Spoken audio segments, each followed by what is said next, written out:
Hello, and welcome to another episode of Her Head in Films. I'm Caitlin, and I'm your host. On this podcast, I share my thoughts and feelings about the films that I watch. They tend to be art house and world cinema. What makes this podcast unique is that I weave together my life experiences with an in-depth and personal discussion of film. I explore the impact that cinema has on me and why I connect so deeply to it. As I like to say, my head isn't in the clouds, my head is in films. Today's episode is about Todd Haynes' 2002 film Far From Heaven. I love it. It's an homage to the melodramas of the 1950s. It's set in 1957 and it stars Julianne Moore as Cathy Whitaker, a housewife whose husband Frank, played by Dennis Quaid, is struggling with his homosexuality. As her marriage starts to crumble, she develops a very deep connection to her gardener, Raymond Deacon. He's played by Dennis Haysbert. He's African American. And their relationship causes a scandal in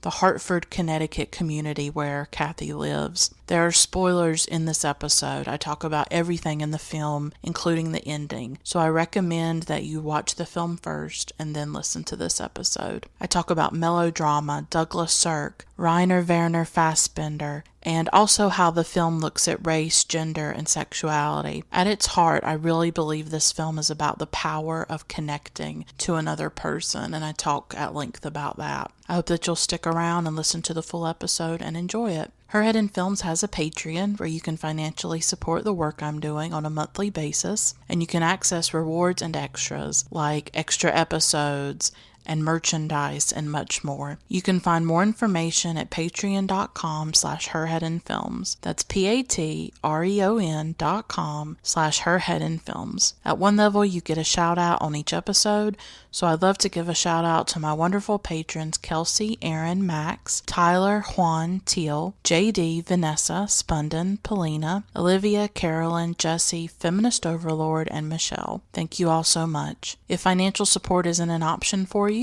please consider reviewing the podcast on iTunes and or Stitcher. Please give me 5 stars on iTunes. I'd be really appreciative of that. You can tell your friends and followers about Her Head in Films, or you can follow me on social media. I'm on Facebook, Twitter, and Instagram. Just search for Her Head in Films and I'll pop up. But you can also find links to all those social media accounts in the show notes of each episode. So I won't talk anymore. Let's go ahead and get into this episode and let's talk about Far From Heaven. I adore this film and I'm really excited to bring you this in-depth discussion of the film and to share all of my thoughts and feelings and emotions. There are tears, so just be prepared. Here we go.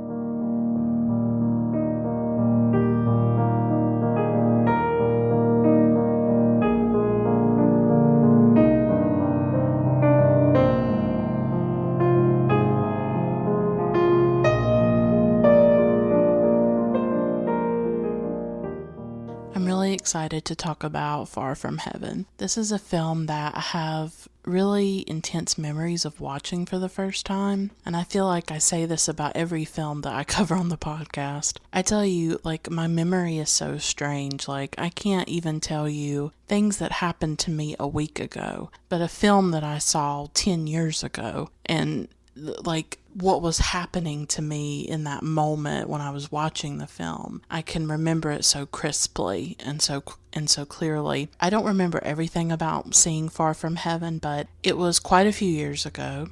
I don't know how many. I want to say that it was streaming on Netflix at the time. I could be wrong. It may have been that I got it from the DVD Netflix thing, because years ago I did that for a little while. I did the Netflix DVD, and I remember some of the films that I watched through it. And so it was either streaming on Netflix or I got it on DVD and saw it. Of course, it's a sublime, stunning film. Visually, aesthetically, and I'm sure that's what enchanted me at the time. I know it was. I'm a sucker for beautiful films. They are like my weakness, even if maybe the substance of the film is not there. If it's aesthetically beautiful, I tend to immediately fall in love with it. But I think that with Far From Heaven, we certainly have the look and the aesthetic, and we also have the substance, I think, with this film. I remember it being a really emotional experience, especially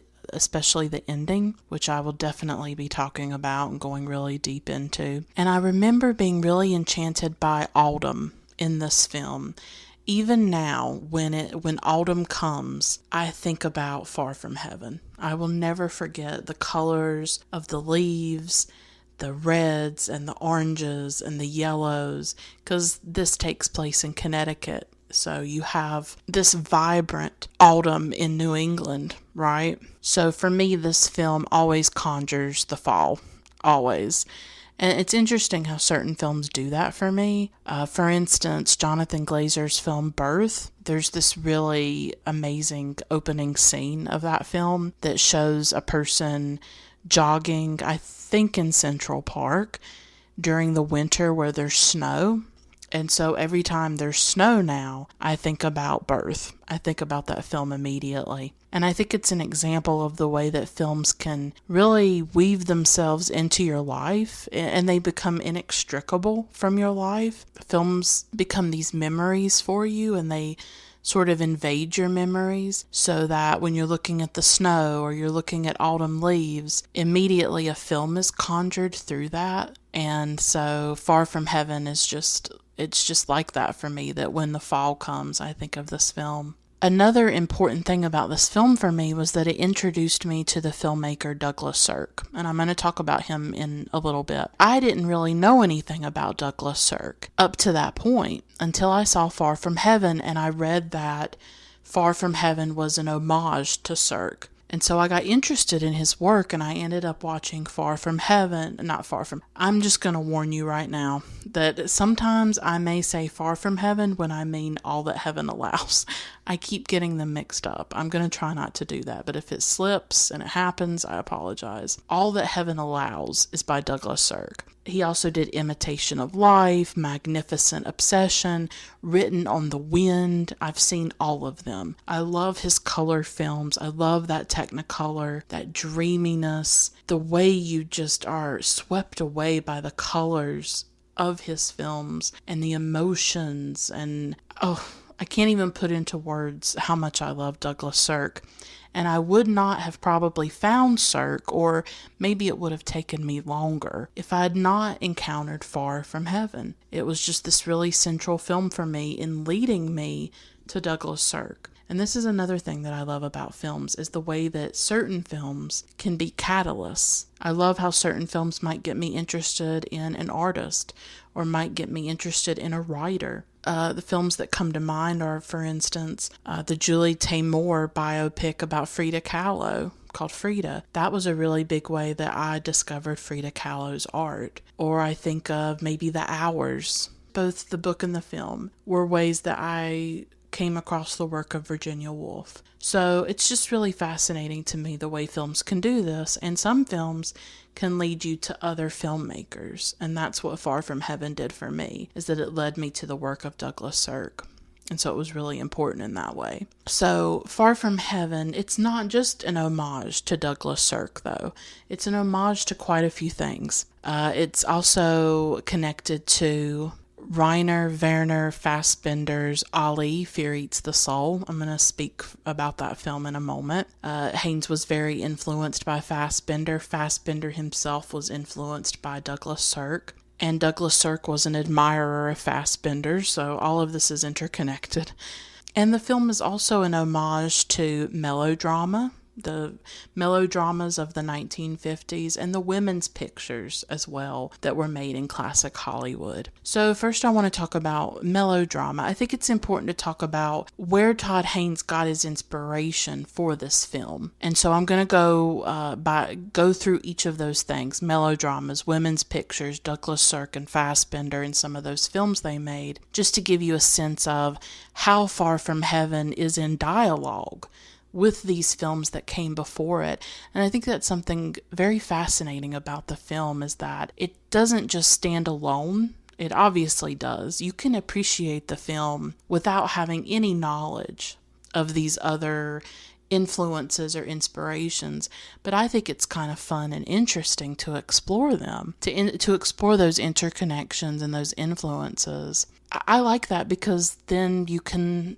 make other discoveries. You watch Far From Heaven and then you watch Douglas Sirk, and I also watched Fassbinder's Ali, Fear Eats the Soul for the first time so that I could do this episode because I wanted to be aware of these films. And I learned more about melodrama and women's pictures.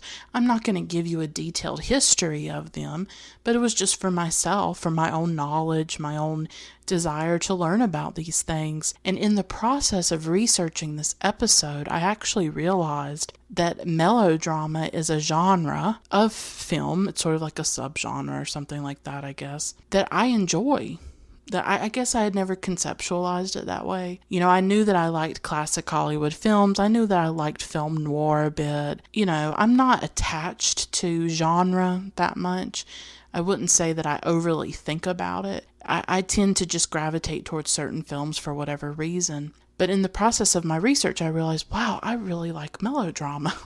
Like, I love Douglas Sirk. I love these films about women. I love films that are about emotions and feelings and that connect to us in that way. So it was kind of a revelation for me to realize that. And I ended up making this list of sort of classic melodrama films or just sort of highlights of the melodrama genre that I would really like to see. And so I've made a list out for myself, and I hope to watch as many of them as I can. And sometimes just creating these episodes can be really life-changing, where I make these realizations about my own film taste and the things that I'm attracted to.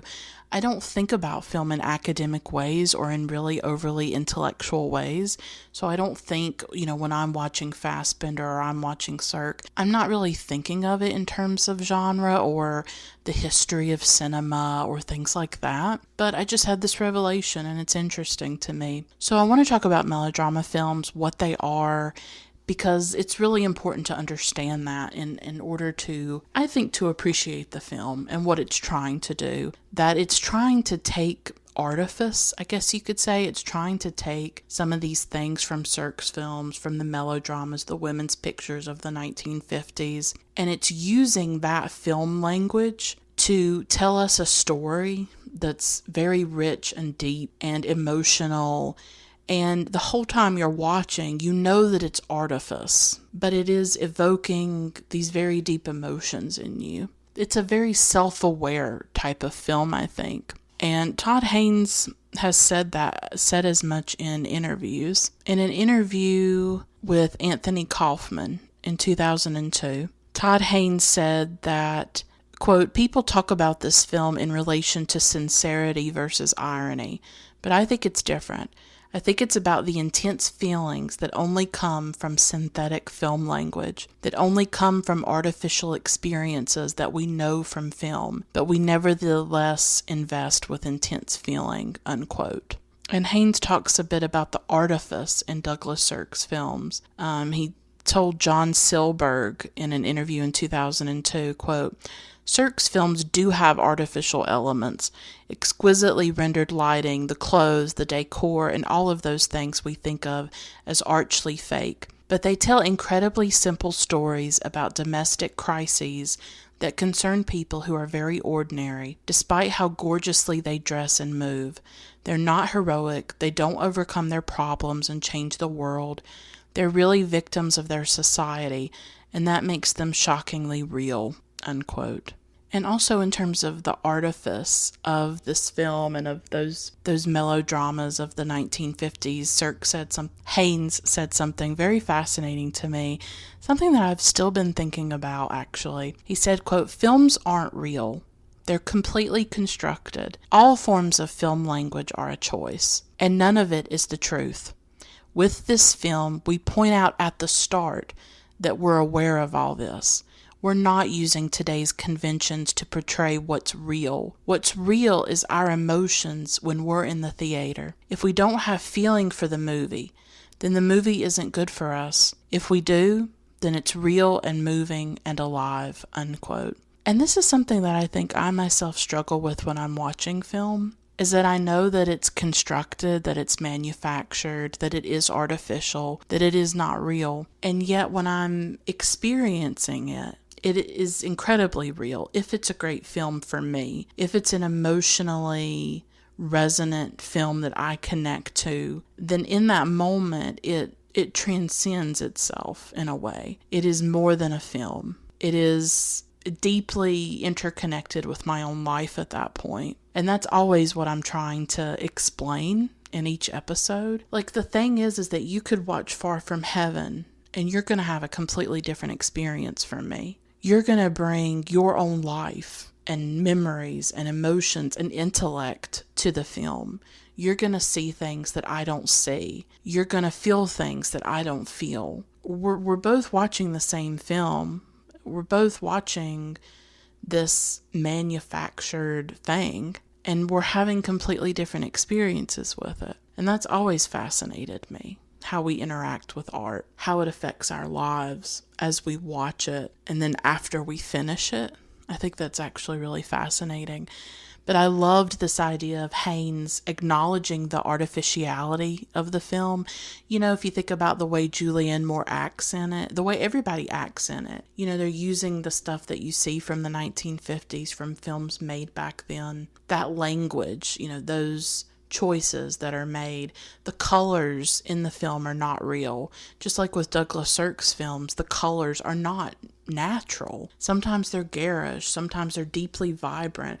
I'm thinking of the blues in All That Heaven Allows. Like, that is an unearthly blue, and you see that blue recur through Far From Heaven. So we're entering into this thing that is not real and that is outside of the everyday, outside of the ordinary, and yet we can still have a really emotional experience with it. I think it's important to be open to the film in that way, that it's purposely engaging with that sort of 1950s aesthetic, but it's going deeper into it. It's talking about things that you couldn't really put on the screen in the 1950s, but it's using that language and that aesthetic. So, what are melodrama films? I think we say melodrama, we say things are melodramatic, and we don't necessarily understand what that means. I certainly didn't. So, according to filmsite.org, quote, melodrama films are a subtype of drama films, characterized by a plot to appeal to the heightened emotions of the audience. Melodramatic plots with heart-tugging, literally tear-jerking, emotional plots usually emphasize sensational situations or crises of human emotion, failed romance or friendship, strained familial situations, tragedy, illness, loss, neuroses, or emotional and physical hardships within everyday life. Victims, couples, virtuous and heroic characters, or suffering protagonists, usually heroines, in melodramas, are presented with tremendous social pressures, threats, repression, fears, improbable events or difficulties with friends, community, work, lovers, or family. The melodramatic format allows the characters to work through their difficulties or surmount the problems with resolute endurance, sacrificial acts, and steadfast bravery, unquote. So really, in a nutshell, melodrama is about emotion and feeling. That's what it appeals to. That's what it engages with. It's often said in a pejorative way, and I think it's a feminized word. I think it's a feminized sort of category, and that obviously things that are about women's lives or about the emotional, which tends to be feminized, is obviously devalued. And so I think we see how melodrama itself has been sort of denigrated over the course of film history. Like I said earlier, I've realized I actually love this genre.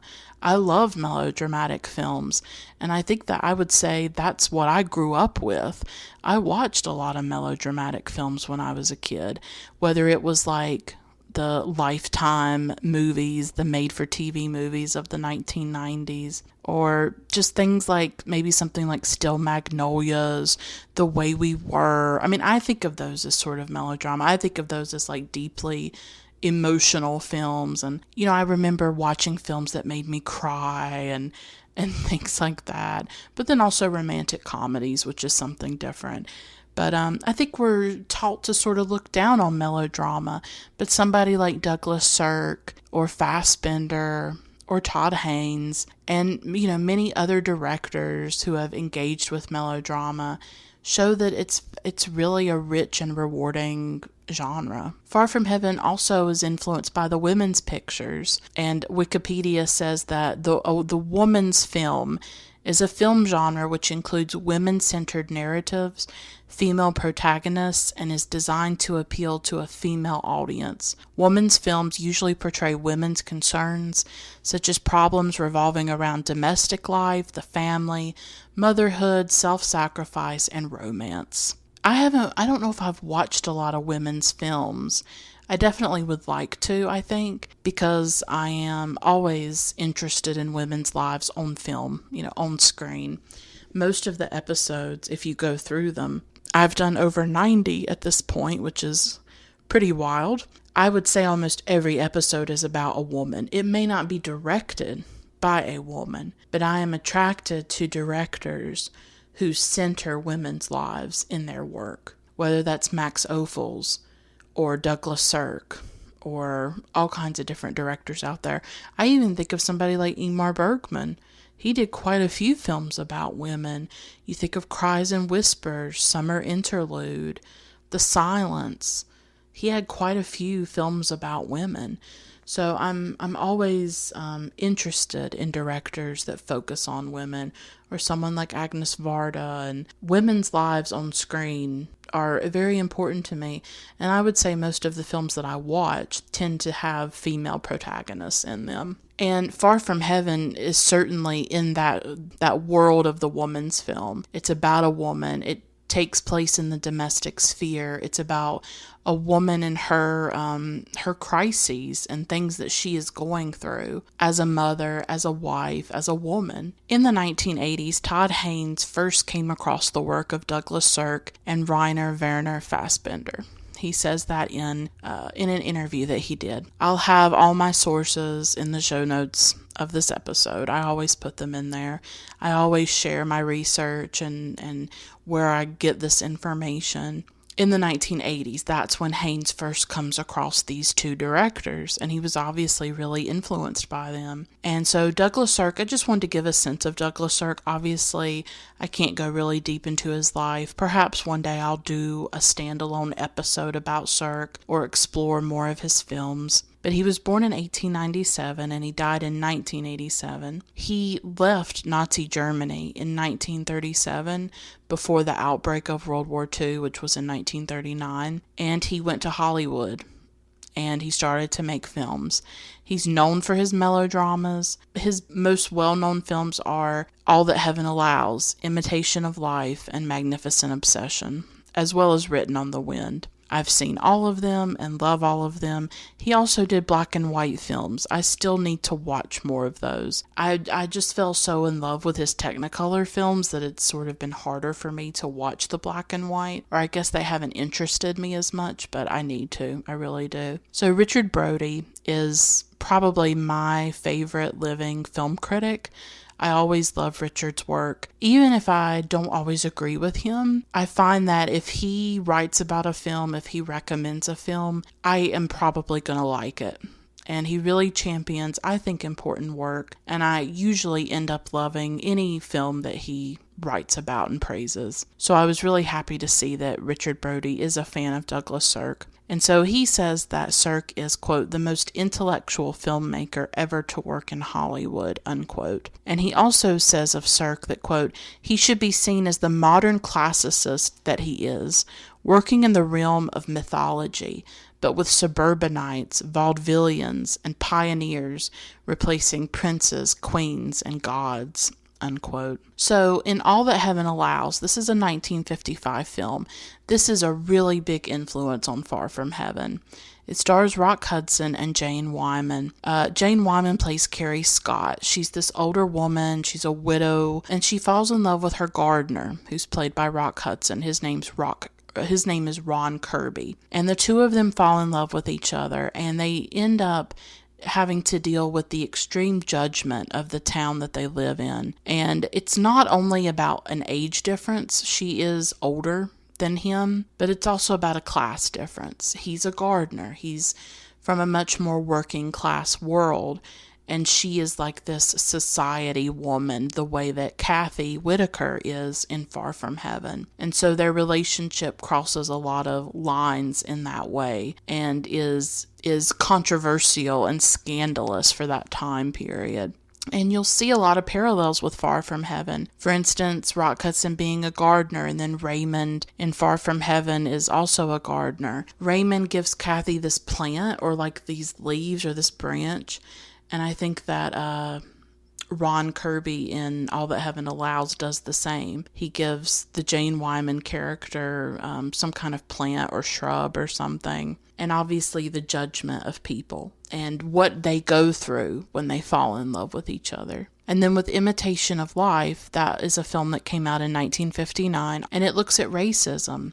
It looks at the parallel lives, really, of Lana Turner, who plays an aspiring actress named Laura Meredith, who has a daughter. Laura ends up having a black maid named Annie Johnson, played by Juanita Moore. Annie is raising her very light-skinned daughter, Sarah Jane, and a heartbreaking aspect of this film is Sarah Jane's passing as a white person. It's very important to her to pass and to make people think that she is white. She really rejects and repudiates her darker-skinned mother. I thought this was a very powerful film. It really lays bare the racism of that time period of America in the 1950s, and also the destructive cost of white supremacy. Just the destruction itself of white supremacy, of what it does to people, what it does to families. Sarah Jane is just so obsessed with being white. It is all that she wants in life, is to be white, because she lives in a society that's told her that whiteness is all that matters, that whiteness is beautiful, that whiteness has value, And it's heartbreaking, her relationship with her mother and the way that she treats her mother in the film. So the thing about Douglas Sirk is that his films are beautiful. They are absolutely stunning to look at, but they're also often very subversive in the way that they expose these issues of race and gender and power, of looking at the way women are treated, the way African Americans were treated, all of those important social issues. And I think that's made his films even more relevant over time. And at the time when he was making these films, I think he was sort of looked down on. He was just seen as making these superficial, melodramatic Technicolor films that didn't have a lot of substance. It took time for him to be reevaluated by critics and other filmmakers, and I think now his reputation is pretty cemented as, one of the finest classic Hollywood directors. I consider him that. I love his films. So another influence on Far From Heaven is Ali Fear Eats the Soul by Werner Fassbinder. And he was a very prolific West German director, and he himself was inspired by Douglas Sirk. And Todd Haynes talked about in an interview the influence that Sirk had on Fassbinder, that after Fassbinder discovered Sirk, Fassbinder's films started to change. He started to focus more on women. He started to focus more on minorities, on queer people, on just different groups of people than he had before.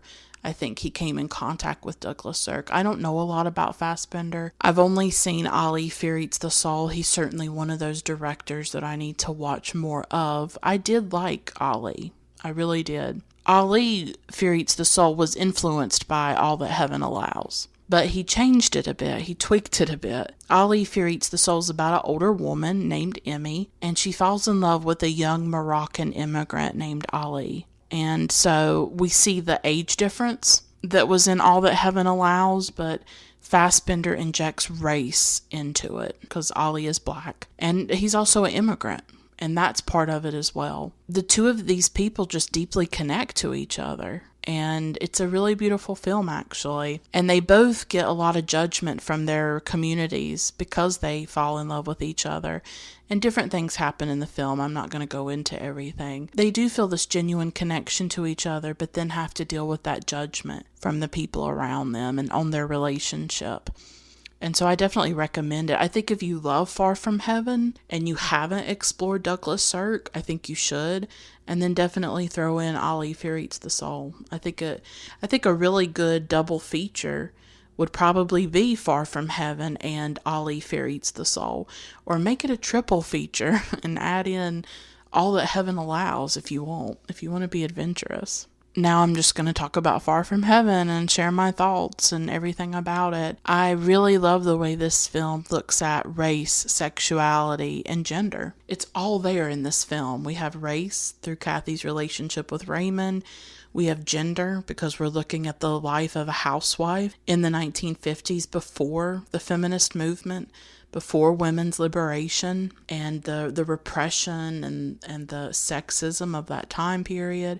And then we have sexuality in Cathy's husband, Frank, who is a man struggling with his homosexuality in the 1950s. So there's so much in this film. It's set in Hartford, Connecticut in the 1950s, specifically in 1957, and then it transitions into 1958 after Christmas and the New Year. I have to mention the soundtrack for this film. It perfectly evokes the 1950s. It's not just the colors of this film and the cinematography that's absolutely stunning, but the music by Elmer Bernstein. Really gorgeous. And I listen to the score a lot. I think it's really beautiful. I didn't notice the first time I watched it, but Steven Soderbergh and George Clooney are executive producers on this film. I just thought that was fascinating. I don't know why I didn't notice it the first time I saw it years and years ago. I tell you, when this film started and I saw the title card, I think that's what they call it, where it says Far From Heaven, immediately I was already crying. My eyes were filling with tears because I remembered my previous experience with the film and how emotional it made me. And I've been struggling lately. I struggle with depression and anxiety. I struggle with health issues. I struggle with a lot in my life. There was something really comforting about watching this film. I think it sort of came into my life at a time when I really needed it. And to see something beautiful on the screen like this and something so well written and just well made, I think this film is an experience unlike any other, because I just can't name another film like this that so deeply and so beautifully evokes the 1950s, that uses that language that Douglas Sirk was using, because that's done with. I mean, this is why people, like classic movie fans, like lament modern film, is because when you watch those films from the 40s and the 50s, there's just this completely different world that they create. They're using film in a different way. The way people talk, the way they dress, everything is different about the films back then. Or you think of the musicals that were made. Think of, A Star Is Born with Judy Garland, right? They don't make films like that anymore. They're never going to make another film like Casablanca or Citizen Kane or Singing in the Rain, right? These films are just one of a kind. And they were made at a certain time when film was in its golden age, the golden age of Hollywood. But Far From Heaven comes pretty darn close, I think, to recreating the way that movies were made back then. And I'm not saying that, everything was perfect about that time period in films. It was obviously very oppressive, very limiting, the lack of people of color, the lack of women directors, all kinds of things were wrong in the 40s and 50s. But there is such a beauty about films from back then. There just are.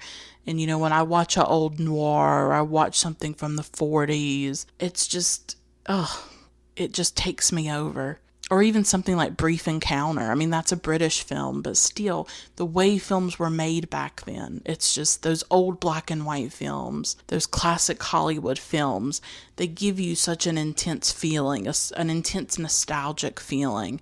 And I think Far From Heaven just comes the closest that a modern film will probably ever get to the feel and the texture of those films, but making it now in the 21st century. So Julianne Moore plays Cathy Whitaker. She's married to Frank Whitaker, who is played by Dennis Quaid, and Dennis Quaid gives probably the performance of his career. I mean, I haven't seen all of his films, but this was a very impressive performance, I thought. The cast is interesting. We have Viola Davis in a very early role for her, and we also have Patricia Clarkson, who plays Cathy's close friend Eleanor. Viola Davis plays the maid, and her name is Sybil. And then Patricia Clarkson plays Eleanor. And this was sort of, I think, an early role for Patricia Clarkson as well. And she's recently really blown up with her career and the role that she did in Sharp Objects on HBO. So it's a solid cast. It's a really great cast, actually. So Cathy Whitaker has this very picture-perfect life. It opens with the autumn leaves and her beautiful vehicle, her beautiful car, driving to her beautiful house. She's got 2 sweet children who adore her. She has a maid. She has a huge house in a nice suburb. But of course, all of this is going to be shattered. You know, we start with the perfection of this woman's life. And then over the course of the film, we're going to see what's under the surface of that. Like, what's really there behind this artifice. The way that she gradually loses a lot of that. And Julianne Moore is blonde in this film. And she said in an interview that was really important to her. Todd Haynes specifically wrote this role for Julianne Moore. They had previously worked together on the 1995 film Safe, and I have an episode about it because I love it. I think it's a masterpiece by Todd Haynes. So they had worked previously together, and I think Julianne is sort of like a muse for Todd. And so he wrote it for her, and I think he did imagine her as a redhead. But she felt that it was really important to go blonde because she saw Cathy as sort of this all-American woman, this very optimistic, perfect American woman. And when you think of that, you think of blonde, right? She really insisted on that, and that was really important to her. Frank is a successful sales executive, but he is starting to undergo a crisis because of his sexuality. He is homosexual, and he can't control it. It's just starting to become an issue for him. And I would say he is almost having like this crisis of masculinity in a way in the film. He's arrested by the police. It wasn't clear to me what had happened. He mentions like some loitering. I don't know if maybe he was picked up, if he was trying to pick up men. I'm not quite sure. So she has to go to the police station. So already, as the film begins, there are cracks in this facade. And those cracks will get deeper and deeper as the film goes on. But even though those cracks are there, Cathy will continue to try to hide the ugly things in her marriage and the things that are going on.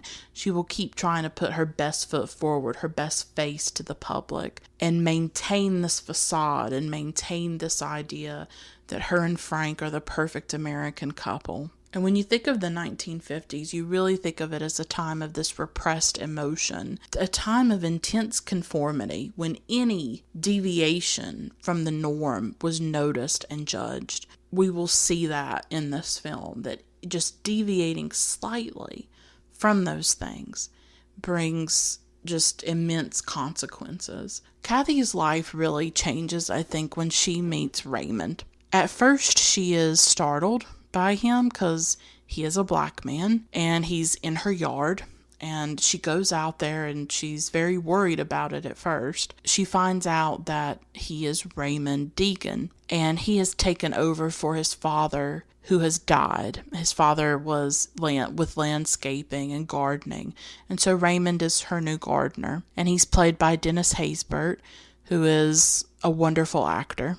Dennis really gives a great performance. Everybody is at the top of their game in this film. And so she's talking to Raymond. And, she's heard that his father has died, and she obviously wants to be compassionate towards him. And she puts her hand on his shoulder to convey her condolences. At the time, there's like this woman there with a photographer, and they're interviewing her for the local newspaper, the local Gazette. and they see her do this. And so this is the first in a line of deviant acts that she will do. These very scandalous things of putting your hand on his shoulder, being in proximity or just talking to a black man, and she is a white woman.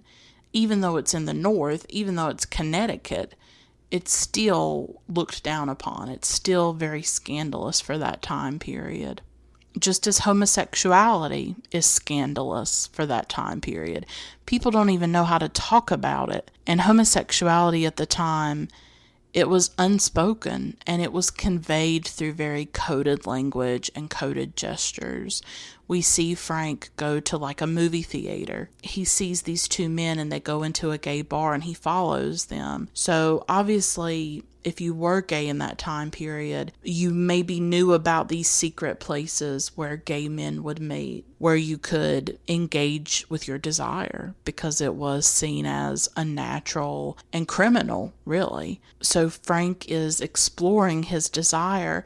The thing about Frank is that you have immense compassion for him. That here is this man trapped in this time period where he really cannot be himself. The self-hatred that he must feel. But at the same time, throughout the film, he's very hurtful towards Cathy. That's a fascinating thing about the film. Todd Haynes, I think, has commented on it in some interviews, that the characters are not perfect. They are imperfect. They're messy in that way. You can be a victim and you can hurt other people. I see Frank as a victim of his time period. But at the same time, he's also very sort of sexist and chauvinistic and at times violent towards Cathy. Sometimes people are both, right? I love the relationship between Cathy and Raymond. I think this is the emotional core of the film, because we see Frank a little bit. We do see some of Frank's struggles, but it's mainly every now and then. The core for me is Cathy and Raymond, and the way that they come to know each other, and the way that they cross these racial lines and cross these lines of difference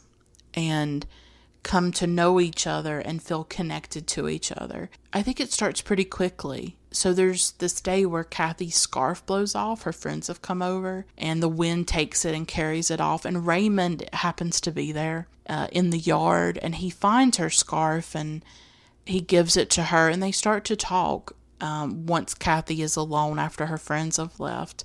And she finds out more about Raymond, that he has a little girl, that he himself is a widower. And in these exchanges with Raymond, Cathy talks to him like he's a person, not like he's a gardener who is below her with his working class life, or as a black man, who is different from her. I'm not saying Cathy is perfect when it comes to race. I'll talk about a few instances where obviously there is some racism and there's some discomfort around the issue of race. But I will say that it's a really beautiful thing, the way that they talk to each other in this really open way, almost immediately, where you can tell that they do feel connected to each other, and maybe they feel like safe in one another's company, that they can open up to each other. And I think Cathy has immense compassion for him and emotion for him, because he is a widower and he's raising his little girl alone. And I think there's just something about Raymond that moves her and that sort of tugs at her heartstrings. And this is where Far From Heaven, even though it's using the aesthetics and the film language of the 1950s,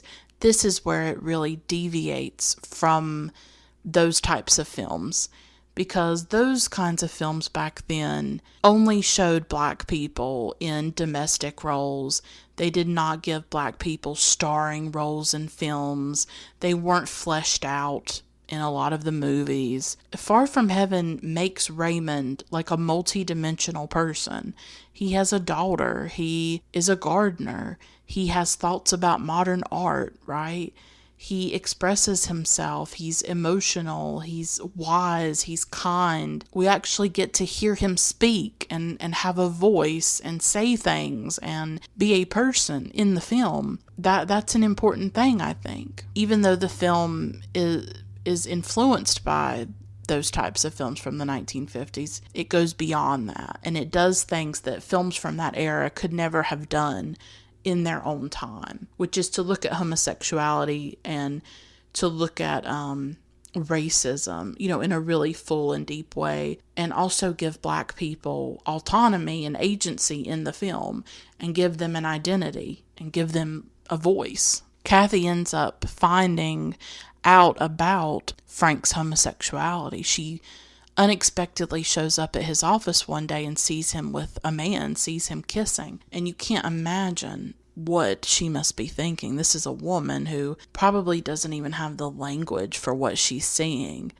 two men kiss, right? And she's absolutely shocked and stunned, because not only is her husband gay, he's cheating on her as well. And this precipitates Frank going into therapy, I guess to try to get rid of his homosexuality. It was probably sort of an early version of conversion therapy or something like that. And I have to say, I still think that's one of the cruelest things that I've ever heard of, is conversion therapy, of this idea that you can take a gay person and make them straight, and the violence of that, the violence to a person's soul and being, and how just barbaric it is to me. And yet I think conversion therapy still exists. I think people still go and do this, or have their children undergo it. It's really horrific if you think about it. Frank sees his homosexuality as like an illness. He says that it makes him feel despicable, and it causes a great deal of turmoil for him, in which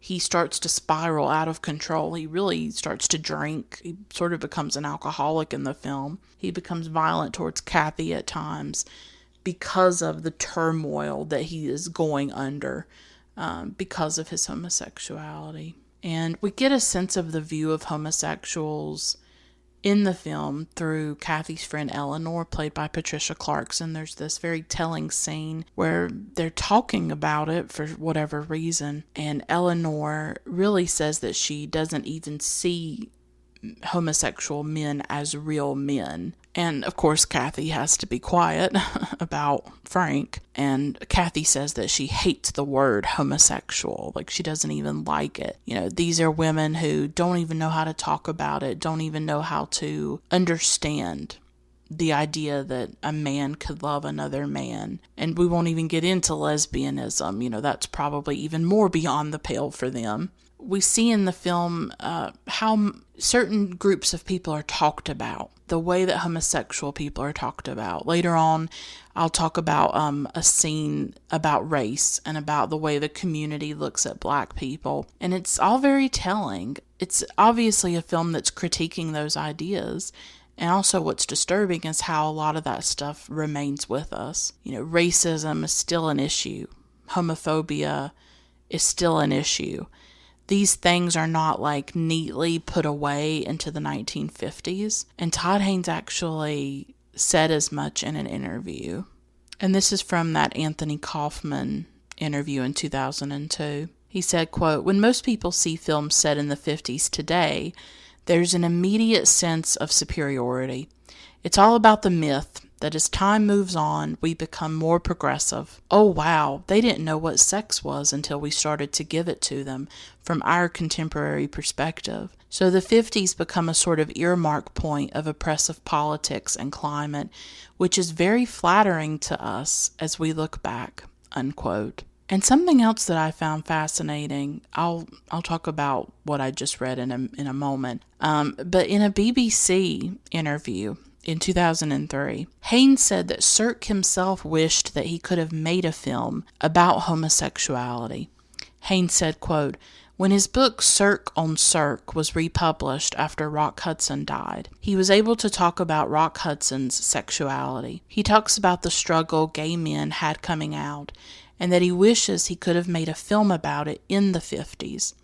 It's clearly a theme that influenced him intellectually, and it was something that he found himself in the middle of," unquote. So part of why Haynes made this film, I think, is also to explore that idea of how would you talk about homosexuality in a film like this in the 1950s as well. there is this idea when we look back on that time period, when we look back on things in the 40s, 50s, even the 60s, that we are so much more progressive than the people back then were. I think a lot of us have been under that illusion for a while. And I think something like the 2016 election of Trump has made a lot of us realize that that's just not true. That progress is not inevitable, and it's certainly not promised. We always are engaging in these struggles and in these fights for rights, for justice, for everybody to be seen as human and equal and like their lives matter. That fight continues. I think we can see how there were things in the 50s we were struggling with, grappling with, that is still with us.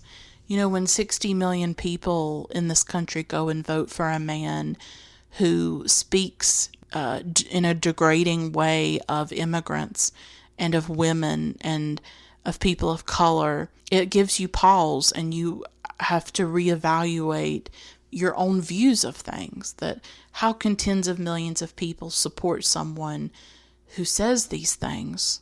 And that's why I think the election has been so devastating for so many people, is that I guess we wanted to believe that we had made more progress than we actually had. And I think that election destabilized all of those notions, because we're still dealing with these things. We're still dealing with homophobia, racism, sexism, all of it. It's all there, and it's still in our country. It's still in our society. It may take a different form. It may not be as virulent. It may not be as obvious, but it is still there. Something that occurred to me as I was watching this film was how much Cathy has like this life of surfaces. Everything is pretty. Everything's in its place. But then you see how that kind of life is really hollow. You know, she wears beautiful clothes. Her hair is beautiful. Her home is beautiful. The film itself is beautiful. These rich colors, beautiful textures. But there's an ugliness underneath in these people's lives and what they're struggling with.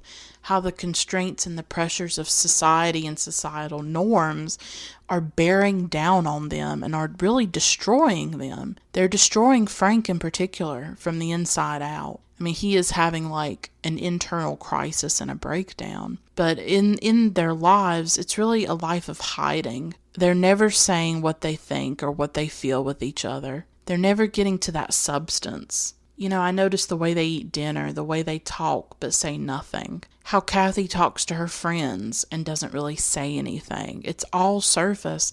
And I think that Cathy can sense that emptiness. Maybe they all can. Maybe everybody in that time period could sense the emptiness. But of course, it's something that I think people struggle with now too, of that disconnection from life or from other people. I think that when Cathy is with Raymond, she feels different and she can sense that something is different with him. I think their connection deepens even more when she sees him at the art exhibition. It's about modern art. And there's an interesting racial moment because she seems really surprised that he's there, as though she doesn't expect a black man to be cultured or to be interested in art. Because she asks him why he's there. She's really shocked. He's sort of joking, but I don't know if he is. He says that he can read newspapers. She seems taken aback by that at first. Like, I think she's very worried that she has come off racist. And she even says to him, you know, I'm not prejudiced. And she feels the need to tell him that she and Frank believe in equal rights for the Negroes, quote unquote. That's the language that they used back then. And that they support the NAACP. You can see a little bit of like racial tension there. It reminds me of like every time someone says about a black person, oh, they're so eloquent, they're so articulate. Well, yeah, I mean, it seems to, you always seem to hear that for some reason, that white people will say that about certain black people. Oh, they're so articulate. To me, that's very coded in a way, as though black people don't know how to speak or something. Like, there's like more coded language now, I think, in the way that people can talk about different races. it's not as overt, and people still have these stereotypes or these assumptions about people of other races, and we still see that. It still happens. Cathy and Raymond are together at the exhibition. She stands with him. They talk about art and stuff like that, and everybody there, everybody except Raymond, is white. So he's really the only black person there, and everybody's staring at them. It was a big deal for them even to speak to each other, for them to stand together. And I really love their exchange about modern art. They're standing in front of a Miro painting. She says that she loves it. She says that like abstract art gives her these feelings. She doesn't seem to be able to quite articulate them. And Raymond says that he thinks modern art takes up where religious art left off, that you can feel like a kind of divinity in the colors and the shapes. He has this deep understanding of this art that she doesn't quite understand herself. And it was interesting to me how then they showed this older woman who's talking about how she loves the old masters. I think she mentions Rembrandt. And to me, that was sort of I don't know, I thought it was saying something like, Cathy and Raymond like the modern art. They're open to the modern art. And they're maybe more aligned with a world that's more progressive, with a changing world, whereas the other white people at the exhibition, especially the elderly ones, the older ones, much more stuck in this rigid thinking and with the old masters, with the old world and the way things used to be, right? And they can't accept the way the world is now and the way that it's changing.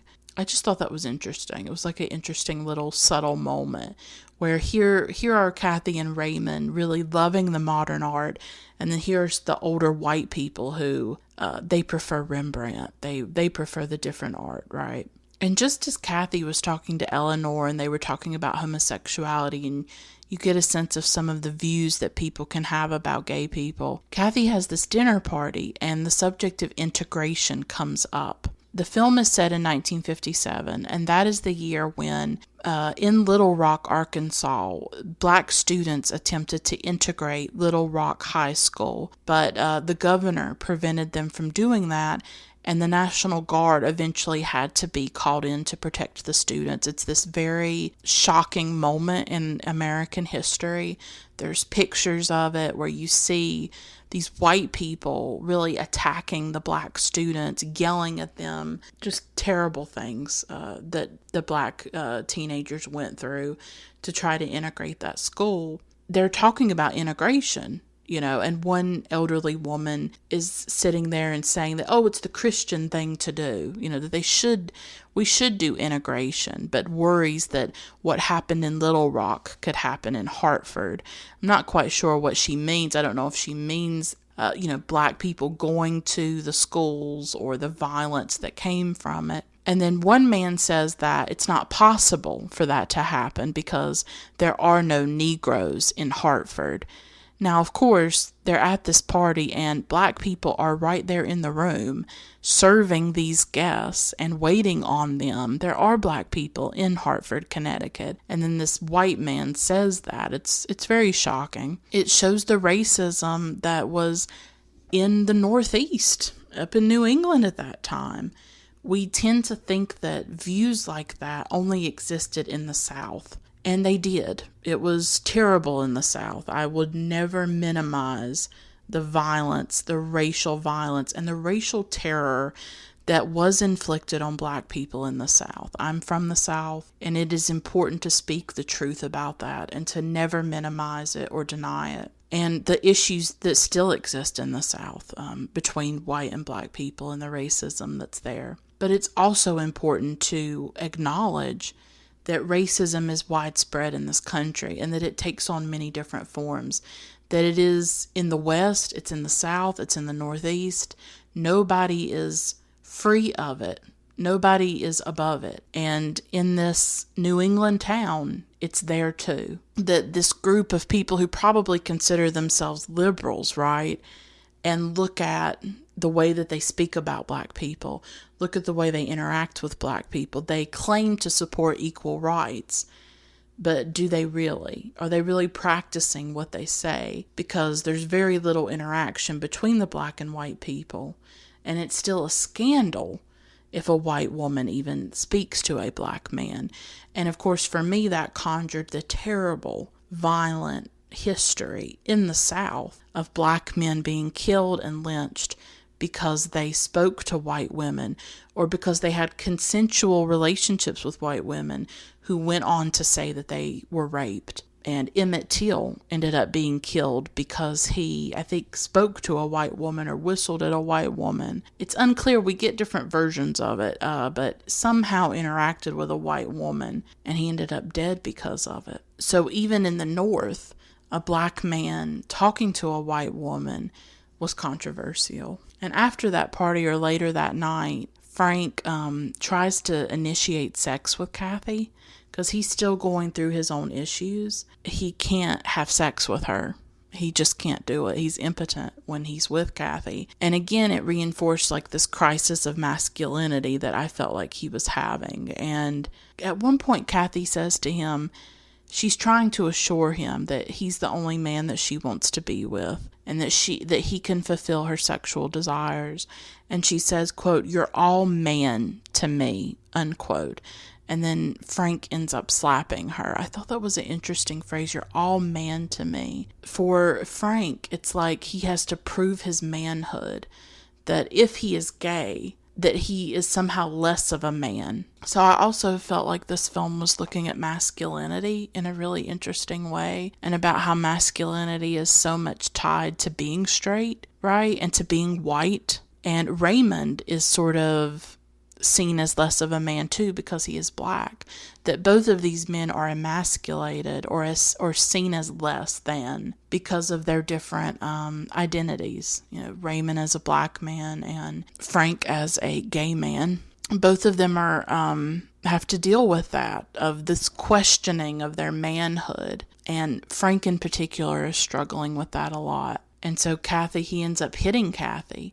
So again, with Frank is a fascinating character because on the one hand, he's a victim. He's a victim of this homophobia. He's a victim of this toxic masculinity, this masculinity that is so rigid, right? And demands certain things from men, that they prove their manhood, that they prove they are men by dominating women, by, all kinds of things. But in the process, he's in his own crisis, but in the process of that, he is violent towards Cathy. That's heartbreaking, that here he is hurting. He himself is hurting inside. And in the process, he hurts Cathy. He hurts the person who loves him, who tries to protect him, who does everything she can for him. That just happens sometimes.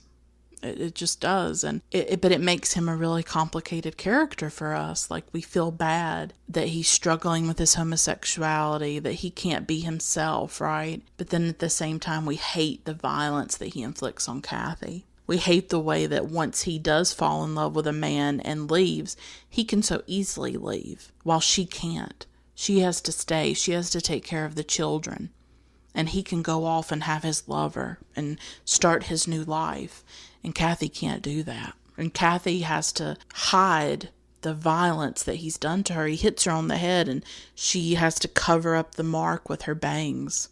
It really precipitates like a breakdown for Cathy. And Eleanor asks her about it, but she doesn't want to really talk about it too much. But Eleanor knows that something has happened. Cathy at first seems like she's going to go after Eleanor, like Eleanor starts to leave. Like maybe she wants to reach out. She wants to maybe talk more to Eleanor, but then she doesn't. Cathy in this film is so alone. She's going through everything by herself. And she's in a time period where she can't really open up, where everything is on the surface. Everything is superficial. People don't really talk to each other. They don't really say anything to each other. They don't open up. So Cathy probably feels like she has to just keep it all inside. But there's a cost to that. And there comes a point where Cathy can't keep it bottled up. She just can't. And I think after Frank hits her and everything starts happening, it's just too much for her. Eleanor's walking away, and Cathy just goes to the side of the house, and she is just sobbing. She's sobbing uncontrollably.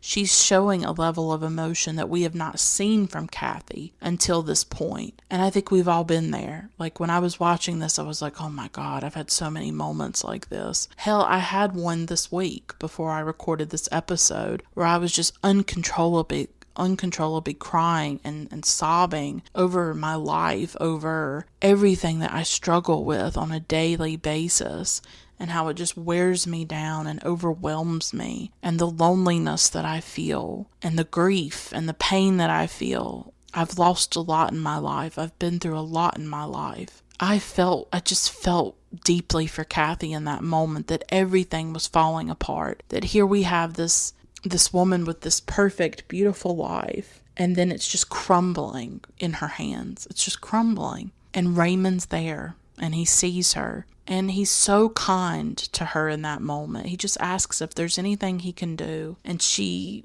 talks about how things are just really hard with her husband, that she's going through things with him. And Raymond reaches out to her in that moment, and he invites her to go off with him. And at first she declines, but she later accepts it. I guess she feels like maybe it'll take her mind off things. They go and they walk in the woods. This is a really beautiful scene. And he says to her that often it's the people who are outside of our world that we can confide in the best. And maybe that's what happens with Raymond and Cathy, is that in their own separate worlds, they don't feel comfortable with the people around them. But when they meet each other, it's like something just clicks. Cathy tells him that once you confide in someone, then they're not really outside anymore. And I wonder if this whole film is about that process of them going from outsiders in one another's lives and outside one another's worlds into being inside one another's lives. Like that process of someone going from a stranger to you to someone that you feel very deeply about and who you feel intertwined with in some way, and who changes your life, and how interacting with people who are different from you, who are outside of your world, can actually expand your own world. Because Cathy says that ever since the art exhibition, she's been thinking about what it must be like to be the only person of color in a room of white people. She'd probably never had to think about that before. She's in her little world, her little white world in Hartford, Connecticut. She's probably never thought about what it's like to be different, to stand out, to not be accepted, to feel that hostility from other people. But her interactions with Raymond have actually made her contemplate it and think about it. The people in this town are very sheltered in their world, and I'm sure they rarely, if ever, think about the world of black people in that town. And they don't cross those lines to go and talk to them or sit down with them or visit with them. But Cathy does do that. I'm not saying she's a perfect person or anything, but she is willing and open to someone who is different from her. And I think the film shows us the power of that if you are open to someone who is different from you, that it can change your life. It really can. And she goes with Raymond to this restaurant that is predominantly black. There's only black people in it. So she knows what it's like to be the minority in a place. She's the only white woman in this restaurant. And one of the society women, ends up seeing her go into that restaurant. And that will have really big consequences for Cathy. But the people at the restaurant, the other black people there, they're not necessarily too happy or welcoming to Cathy. They're not really happy that she's there. The way I saw this was that I would think that it could possibly endanger them. If word was to get around that Cathy was there, here's this white woman with a black man, the way that could inflame white men and what they could do with that kind of knowledge, it could cause trouble for the people at that restaurant. So I could understand the hostility towards Cathy, like, why are you here? This could get everybody in that restaurant in a lot of trouble or cause issues for them. But once they're there in the restaurant, it's actually like a lighthearted thing. They laugh. It's not, as dark as it might seem. It's actually really different than when Raymond and Cathy were at the art exhibition among just the white people. That to me felt much more dangerous, I guess you could say, or malevolent to me. The hostility at the black restaurant is different than the outright disgust that was at the art exhibition. Even though they might have misgivings about Cathy's presence, Cathy and Raymond still have more freedom in that space, surrounded by the black people of the community, than they ever had in the white space. The white world is much harsher, and there is a much bigger punishment for breaking the rules in that world. In the restaurant, Cathy can talk to Raymond, she can sit with him, she can even dance with him, and people might stare, they might give ugly looks, but they're not going to become violent and attack them or anything like that. There just seems to be less at stake in that space than the one that's dominated by white people, because the white people are more violent, they have more power, they're much more hostile. Yeah, the black people in the restaurant might not like it, but they're not going to hurt Raymond and Cathy. They're not going to get really, really ugly.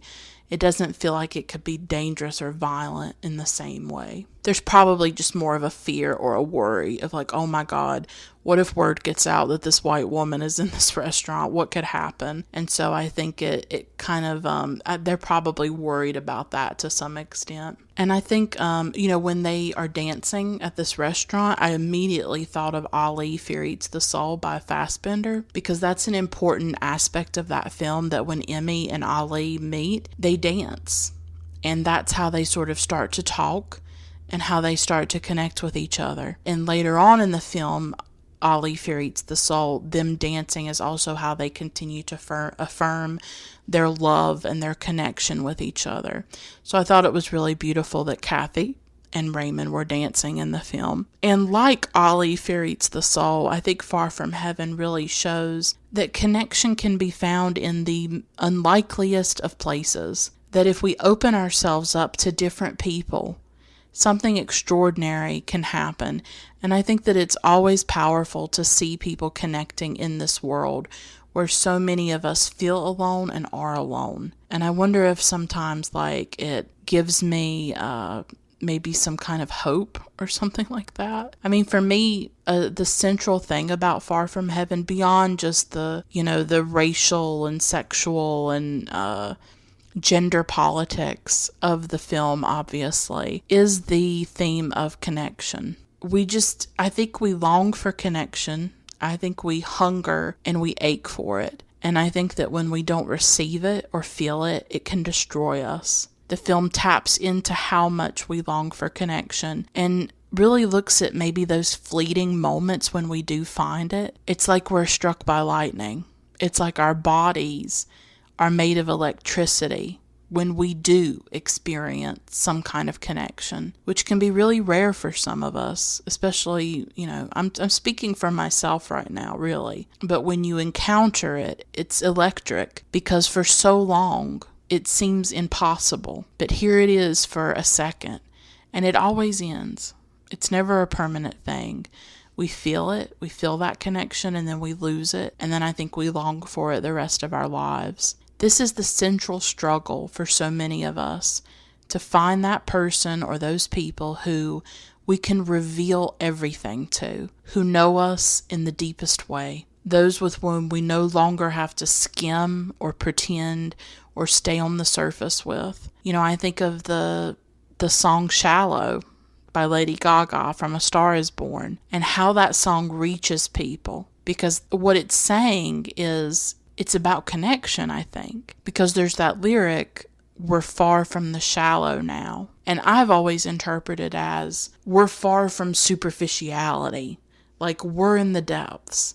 We're in connection that's real and enormous and all-consuming. That's what's always been beautiful to me about that song, is we're far from the shallow now. We're in the deep end, me and you, and that's rare. Not everybody gets to have that. Or I think of this Tori Amos song. Y'all know I love Tori Amos. She is my everything. She is my goddess. And she has this song called Hey Jupiter.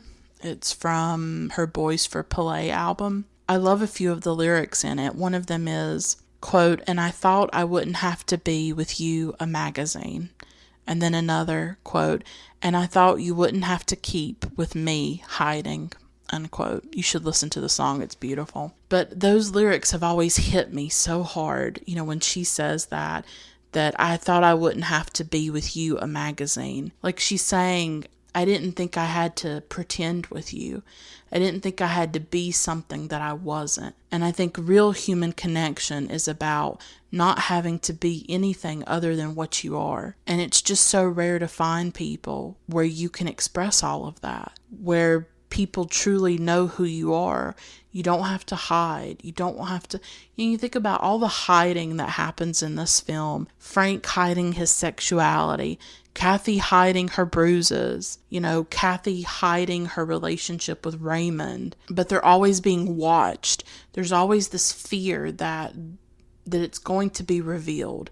That this deep, dark secret of who they really are is going to be seen, and it's going to be judged, and it's going to be, you're going to be destroyed by it, and you're going to be shunned. Always that danger and that fear. I think that Cathy finds real connection with Raymond. I really do. And you see it when they're dancing together. You see it when they're talking to each other. I think that when they dance, that's the point when they've truly connected at that restaurant. And it's really the point of no return. It's the first time that they've really touched each other in an intense way when they dance with each other. And of course, word spreads that her and Raymond have gone to this restaurant together, and the hypocrisy of this town is clear. They claim that they believe in equal rights, they claim that they support the NAACP, but the moment a white woman speaks to a black man, these people become vultures and they are tearing them apart. It was unacceptable even in the North. And unfortunately, Cathy herself becomes a hypocrite. She had no problem talking to Raymond or dancing with Raymond, but once she gets blowback for it, once she feels like her reputation is going to be tarnished, she denies it all. She denies it to Eleanor. She denies it to Frank. She is not willing to tell the truth and to face the consequences of it, because really, if you think about it, the historical forces at work are much larger than her and Raymond. She's trapped in it. She's trapped in this world. It goes back to Haynes's quote earlier where he talked about how Sirk made these films about people who were not heroic, people who were trapped in their circumstances. They were trapped in this narrow world and they didn't have any way out of it. I guess if it was a heroic film, Cathy and Raymond would be together. That's how it would end. But that's not the way it ends. Because these melodramas and these women's pictures as well, they're about ordinary people.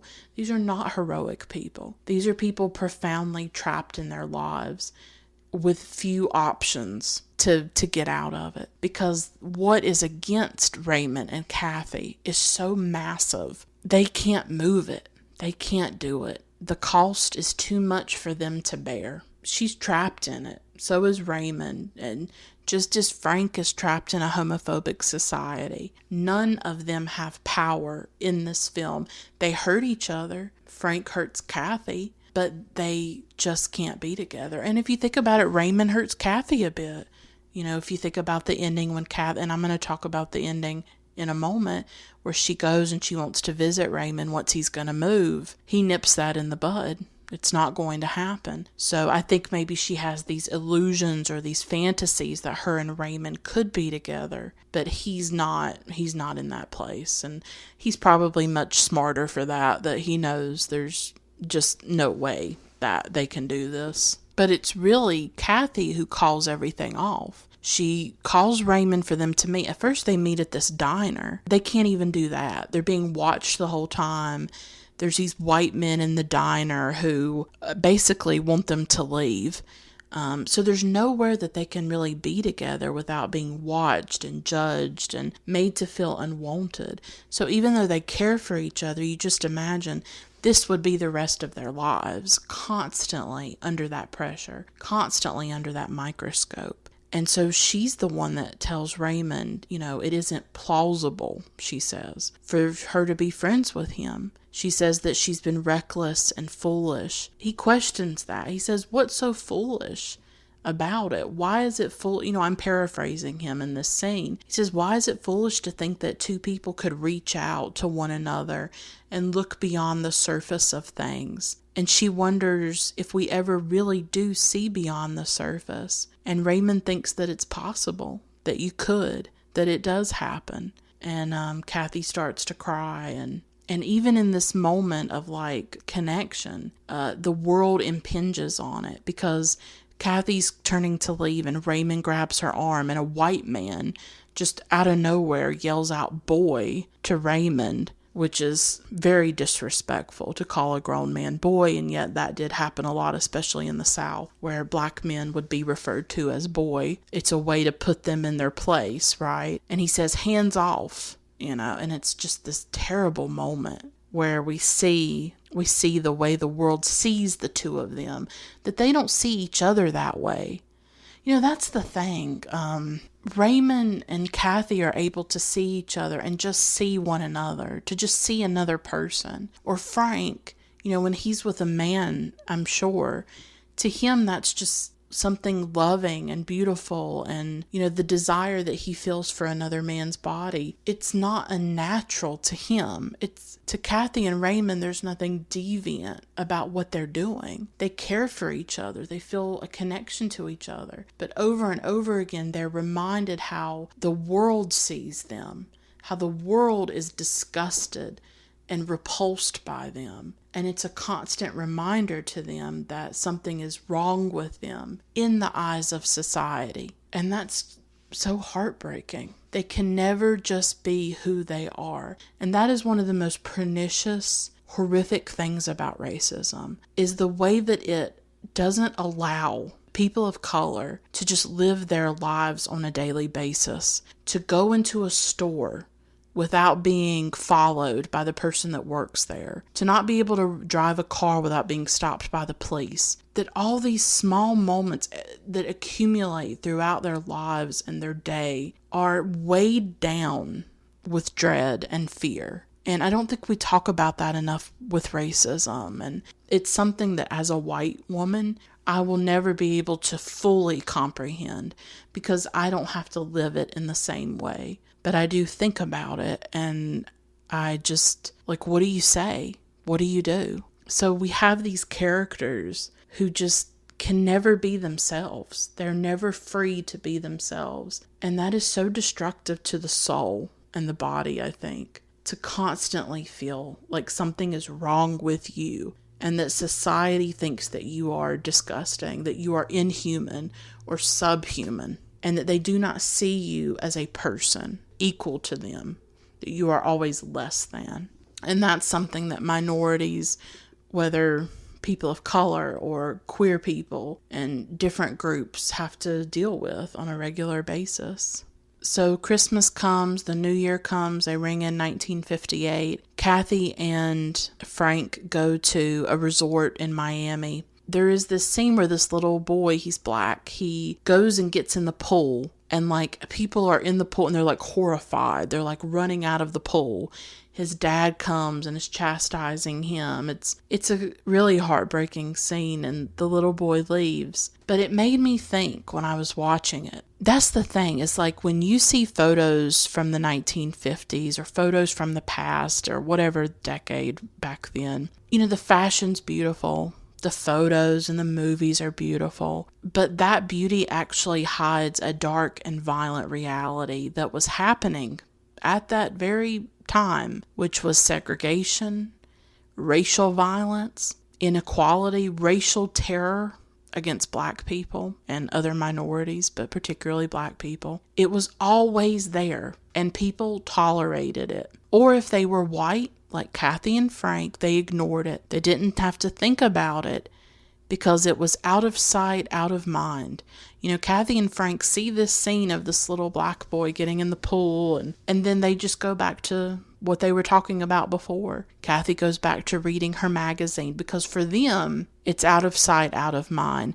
And films kept it that way. They rarely made Americans at that time confront the reality of racism. I think, of course, Sirk was trying to make some of that visible, like in Imitation of Life. Far From Heaven pays homage to those films, as we know, from that time period. But I think Far From Heaven is obviously able to be more biting, more critical, more confrontational about the racial divisions at that time. But then I think also that the film gives us a lot to think about. I think about our own time that we live in and the way things might have changed or not changed. And eventually Raymond's daughter gets attacked at school. These white boys throw a rock at her. Cathy and Frank come back from their vacation, and at first, Sybil, the maid, played by Viola Davis, does not tell Cathy who the little girl was.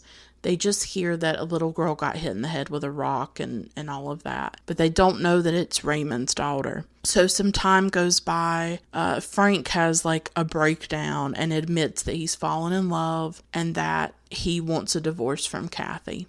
And Cathy's world just falls apart, I think. And he, even in front of her, says that he never thought he could feel this kind of love, which is obviously an admission that he did not love Cathy. And it's just heartbreaking. She basically has to hear that her whole life has been a lie, that he never really loved her. You feel bad for Frank, but God, you hate him too. You're like, why do you have to hurt Cathy this way? Oh, you're so ambivalent about Frank, I think, because it just tears Cathy apart. And like I said before, he can go off. He can start a new life with his new lover. Cathy has to stay. She has to take care of the children. She has to try to make a new life as a divorced woman, which is not easy. And then there's this beautiful scene where Cathy's talking to Eleanor, her friend, the one played by Patricia Clarkson, and she opens up. She tells her about the divorce, and then she says that the only person she's been able to talk to through all of the turmoil was Raymond. She said she could open up to him and that he made her, quote, feel alive somewhere, unquote, and that she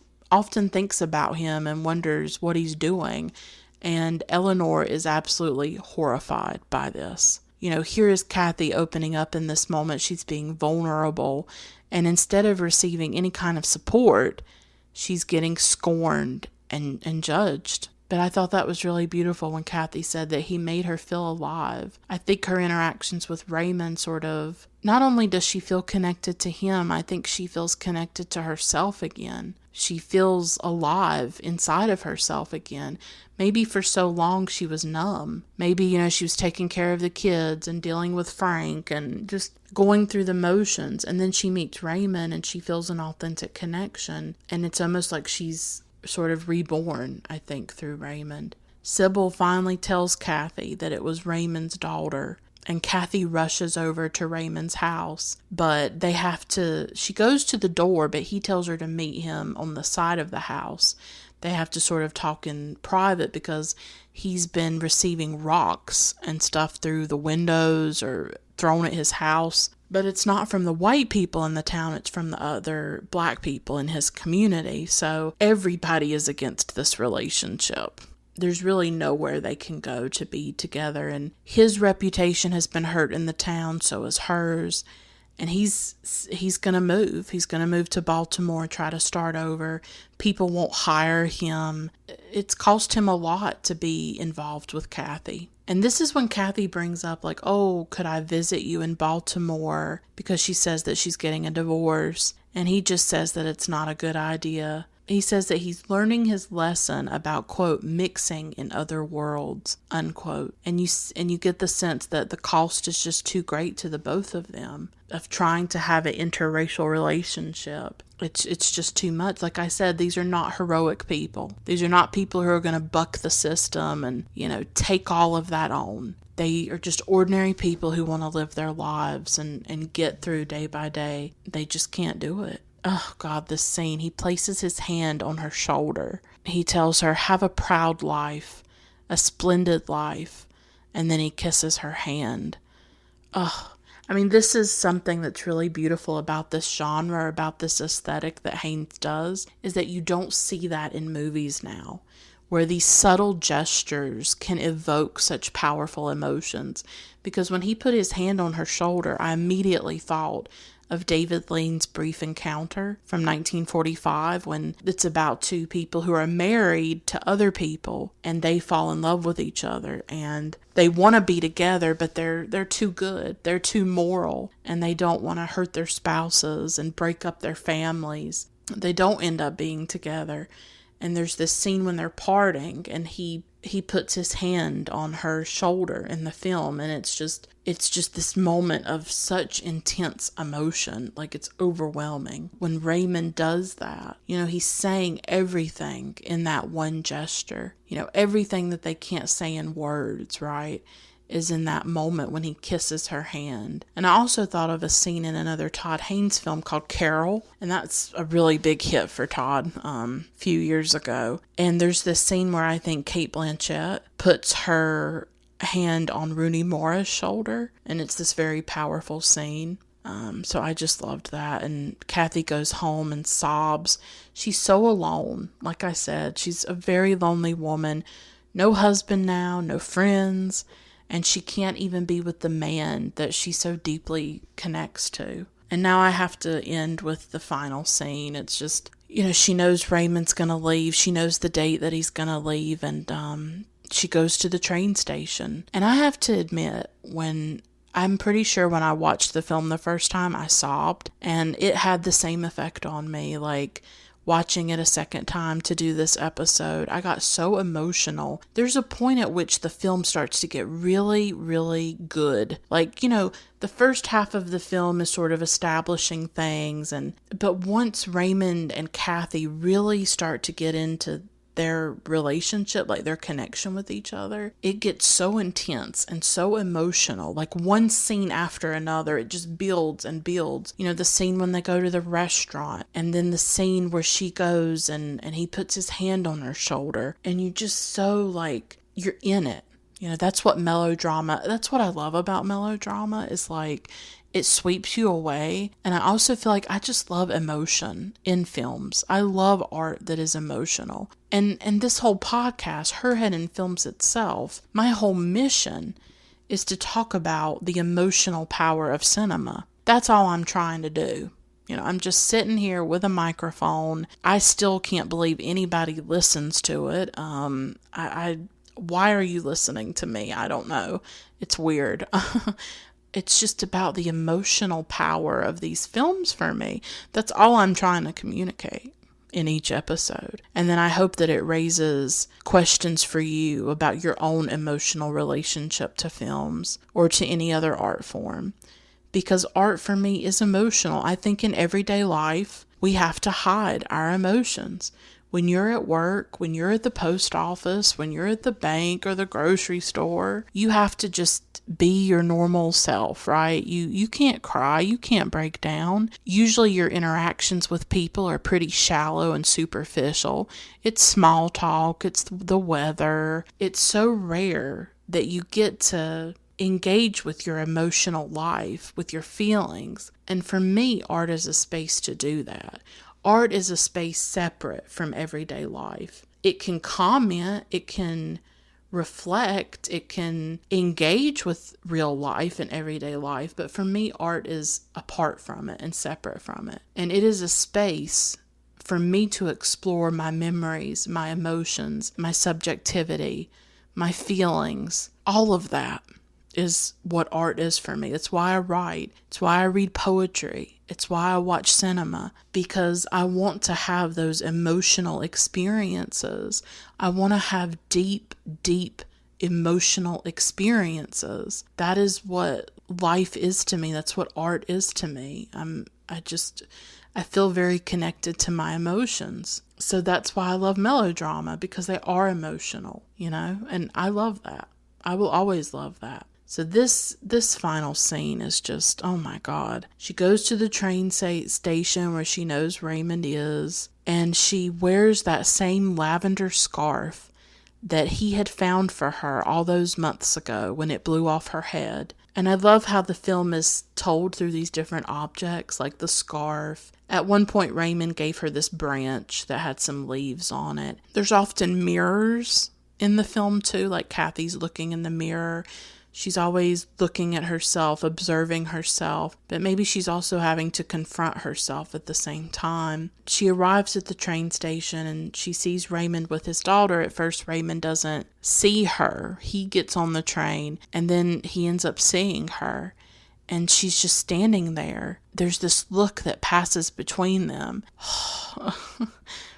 Like, I can see it now. Like, it's a look that it says what is wordless. It says what is unspeakable and can never be spoken between two people. But it is just full of the longing and the pain and everything that passed between them. All that they felt for each other, all that they meant to each other is in that look. And there is the pain and the anguish of the loss of losing each other and of never knowing what could have been. All the social forces that kept them apart. She looks at him like she's drowning and she wants him to save her, but he can't. They can't save each other. They're both caught in a world that they can't fight and that they can't change. And they just give this slight wave to each other and then the train leaves. It's such a quick scene. It doesn't linger. It's not in slow motion. It doesn't last very long. And it's the look between them will have to last them the rest of their lives. And she's just standing there. And then the train disappears and she walks back to her car. She walks back to her life, to a life that she's going to have to rebuild. And you know that she will. Cathy is made of a very tough substance. So is Raymond. They're both tough. He's going to go. He's going to make a life with this little girl in Baltimore and give her a good life. And Cathy's going to raise her children. And they're all going to make it, but they're not. But they're going to be scarred and wounded as a result of what has happened. That look that passes between her and Raymond, I can't get over it. Like, just thinking about it, because you can tell she just so desperately wants to be with him. She so desperately doesn't want to lose that connection that she had. And it's like, it makes me so emotional, as you can tell. Like, that's real for me. I think a lot of us have been there. Maybe you've been in love with someone and it didn't work out, or you couldn't be with them, or maybe you felt a connection to somebody and, just as a friendship or something like that, and you lost it for whatever reason, or it didn't work out. The loss of connection, the loss of intimacy, the loss of something that saved you at a certain time in your life can be devastating. It just can be. This film just gets to me. I didn't know how it would affect me all these years later, and I found that it still had such an emotional potency and power, and I just still feel so devastated by that final scene, even as I talk about it. I've gone on long enough. I've talked about Douglas Sirk and melodrama and women's pictures and Fassbinder and connection and race and sexuality and gender, and this film has it all. And not to mention, it's one of the most gorgeous films I've ever seen. Some of the most beautiful fashion I've ever seen as well. I gotta give that to the film as well. I was taking so many screenshots, the colors, the sets, or the locations. I think it was shot on location. Everything about it was perfect. It was just perfect. And Julianne Moore was pregnant while they filmed this as well. And so I just thought I'd mention that. And she is so beautiful in the film. It's very beautiful performance by her. The woman should have 1 million Oscars by now, okay? She should have got one for Safe. She should have got one for Far From Heaven. She should have got one for The Hours. Like, she should just have so many Oscars right now. She's got one, yeah, okay, but she should have like 10. She does just these stunning performances, and I love her. I love Julianne Moore so much. I love this film. And I hope that you enjoyed my discussion of it. Thank you so much for listening. Until next time, keep watching great films. Bye for now.